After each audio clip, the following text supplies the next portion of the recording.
2025 లేదా 26లో డిగ్రీ లేదా బీటెక్ చదివారా? సాఫ్ట్‌వేర్ జాబ్ కోసం ఎదురు చూస్తున్నారా? అయితే కోడ్ జ్ఞాన్ 100 డేస్ కోర్సులో చేరండి, జాబ్ సాధించండి. నమస్కారం నంది రామేశ్వరరావు గారు. నమస్తే. సార్, పెట్టుబడి బంగారంలో పెడితే బాగుంటుందా, రియల్ ఎస్టేట్ లో పెడితే బాగుంటుందా? రెండు బాగుంటాయి. రెండు బాగు. ఎలా అర్థం చేసుకోవాలి? సో మీకున్న డబ్బులు బేసు, మీ లైఫ్, మీ ఏజ్, మీ సేవింగ్స్, మీ ఎర్నింగ్స్ ఇవన్నీ కూడా ఒక రూల్ చెప్పడానికి లేదు. ఎవరి కెరియర్లో ఎవరి సంపాదన, మీ సంపాదన వేరు, నా సంపాదన, మీ బాస్ సంపాదన వేరు. సో మనకి ఎంత రిజర్వ్ ఉంది, ఎంత మినిమం కావాలి, ఎవ్రీ మంత్ ఎక్స్పెండిచర్ ఎంత, మన ఎర్నింగ్స్ ఎంత, దానికి దీనికి గ్యాప్ ఉంది, ఇన్ఫ్లో ఎక్కువ ఉందా, అవుట్ఫ్లో ఎక్కువ ఉందా అని చూసుకోవాలి. ఒకటి. రెండోది, ఎప్పుడు కూడా అన్ని ఇన్వెస్ట్మెంట్ రూపాయలు చాలా ఉన్నాయి, 5-6 రూపాయలు మనం చాలాసార్లు చెప్పుకున్నాం. గోల్డ్లో అనేది ఏంటంటే బేసికల్గా ఎక్కువ చేసే లిక్విడిటీ అనేది ఉంటుంది. అంటే రియల్ ఎస్టేట్లో కూడా పెట్టచ్చు, ల్యాండ్లో పెడతారు, ఇమీడియట్గా మీకు కావాలంటే రాకపోవచ్చు. ఎందుకు, అది మళ్ళీ దానికి బయ్యర్ దొరకాలిగా. సో కాబట్టి స్పెసిఫిక్గా కంపేర్ చేస్తే gold is always better for immediate liquidity. ఇప్పుడు కరోనా వచ్చింది, 20 లక్షలు అడిగాడు బెడ్కి. రియల్ ఎస్టేట్ కొనే బయర్ ఉండొచ్చు, తక్కువ కడవచ్చు, 10,000 5,000 కడవచ్చు వాడు. So then it's little complex. రెండోది, ల్యాండ్లో ఎప్పుడు పెట్టాలంటే మీ లాంగ్ టర్మ్ నెక్స్ట్ 10 సంవత్సరాలు కదపక్కర్లేదు. అది లేకుండా నేను బతుకుతానని నమ్మకం ఉంటే మినిమం 5 మ్యాక్సిమం 20 ఇయర్స్ పెట్టుకుంటే మీరు అనుకోలేని అంతులేని లాభాలు వస్తాయి. అన్న హెచ్ఎండి ఆప్షన్ చూశారు. ఫస్ట్ ఆప్షన్లో 5-6 సంవత్సరాల క్రితం 40 కోట్ల ఎకరం, తర్వాత 100 కోట్ల ఎకరం, తర్వాత 177 కోట్ల ఎకరం, ఇప్పుడు 237 కోట్లు. నెక్స్ట్ ఇయర్ పెడితే 250, ఆ నెక్స్ట్ ఇయర్ 300. అంటే ఎక్కడికి వెళ్తాం మనకు తెలియదు. పెరగడం అయితే పెరిగింది. కొనుక్కునేవాడు కొనుక్కుంటాడా లేదా అనేది గవర్నమెంట్ ఆలోచించాలి. మేము కొనకపోతే రిజిస్ట్రేషన్ అమౌంట్ రాదు. కొంతవరకు మంచిదే, బట్ పెంచేటప్పుడు సామాన్యుని కూడా దృష్టిలో పెట్టుకుంటే మంచిది. And gold is always easy to buy and cell. Real estate is not, time పడుతుంది. అండ్ మెయిన్గా ఇన్ఫ్లేషన్ ఏదైతే మనం మాట్లాడుతుంటాం, గోల్డ్ అనేది ప్రొటెక్ట్ చేస్తుంది ఇన్ఫ్లేషన్. రియల్ ఎస్టేట్ కొద్దిగా డిఫరెంట్, ల్యాండ్స్ అనేది. But gold is always better in that position. And land value depends heavily on location advantage. ఇప్పుడు Bengaluru highway top అంటున్నారు. ఎందుకు టాపు? బెంగళూరు హైవే అనేకమైన రీజన్స్, డెవలప్మెంట్ అవ్వడానికి ఇన్ఫ్రాస్ట్రక్చర్ ఉంది. లాంగెస్ట్ హైవే అయింది అంటే ఇండియాలో, లాంగెస్ట్ హైవే మనకున్న హైవేస్లో 11 హైవేస్ ఉన్నాయి.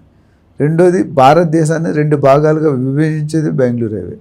చిన్నజీఆర్ స్వామి ట్రస్ట్, శాంతివనం, కన్నా మెడిటేషన్ సెంటర్, 1,00,000 మంది మెడిటేషన్ చేస్తారు ఒకటే దగ్గర కూర్చొని. ఓఆర్ఆర్కి దగ్గర, ఎయిర్పోర్ట్కి దగ్గర, RRR దగ్గర, ఇండస్ట్రియల్ ఏరియాకి దగ్గర, పోలోపల్లి, అంటే ఇన్ని reasons. So location matters.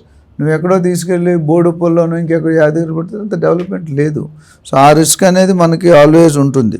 And gold requires minimal amount. Real ఎస్టేట్లో నువ్వు 5,000, 10,000, 20,000 పెట్టి ఏం చేయలేవు.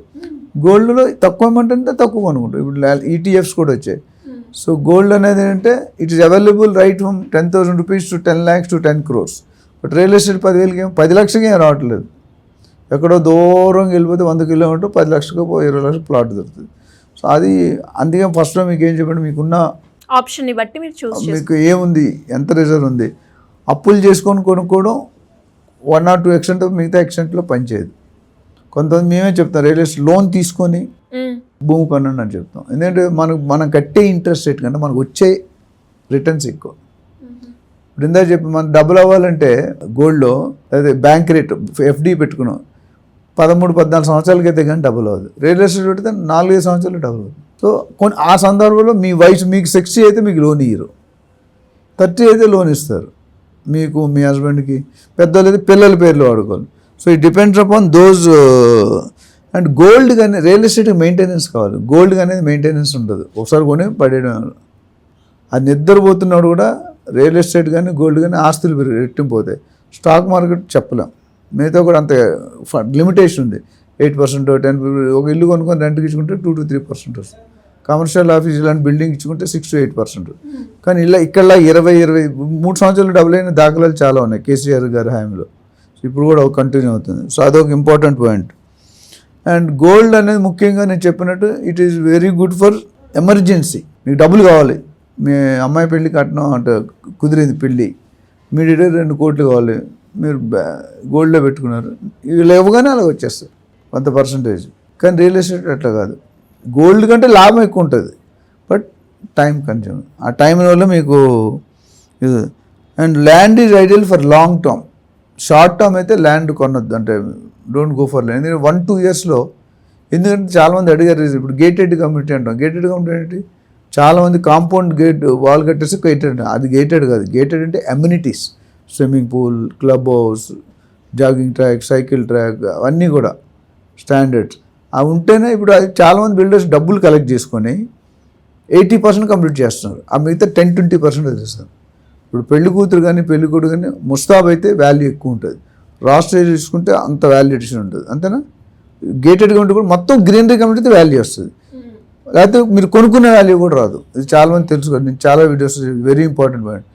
గేటెడ్ అంటే ఉట్టి గేట్ కడితే గేట్ కాదు, సేఫ్టీ, సెక్యూరిటీ, అప్రిషియేషన్ అన్ని ఆల్ అమ్యూనిటీస్ ఉండాలి. మనం వాడతామా లేదా సెకండరీ క్వశ్చన్.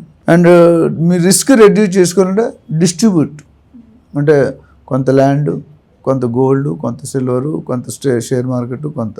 సో రిస్క్ అనేది మీరు ఒకేసారి తీసుకోవాల్సిన అవసరం ఉంటుంది. దెన్ డైవర్సిటీ ఇంటూ బోత్, అంటే 2-3 ల్యాండ్ గోల్డ్ కూడా ఈక్వల్గా పెట్టుకో, 50-50 రిస్క్ అనేది. సో సేవింగ్ ఏంటంటే 10-15% మీకు గోల్డ్ పెట్టుకుంటే, అంటే rest in other sides. So gold పెట్టుకోదంటలేదు, అట్లా 100% గోల్డ్లో పెట్టమని చెప్పట్లేదు. సో ఇవన్నీ కనుక ఫాలో అయితే నేను చెప్పినట్టు age factor, time factor, money ఎంత ఉంది, దీన్ని బట్టి మనం స్టార్ట్. అన్నిటికీ ఒకటే రూల్ ఉండదు. మన బడ్జెట్ ప్రకారంగా మనం చూస్ చేసుకోవాలి అని చెప్తాం. Thank you sir, thank you so much.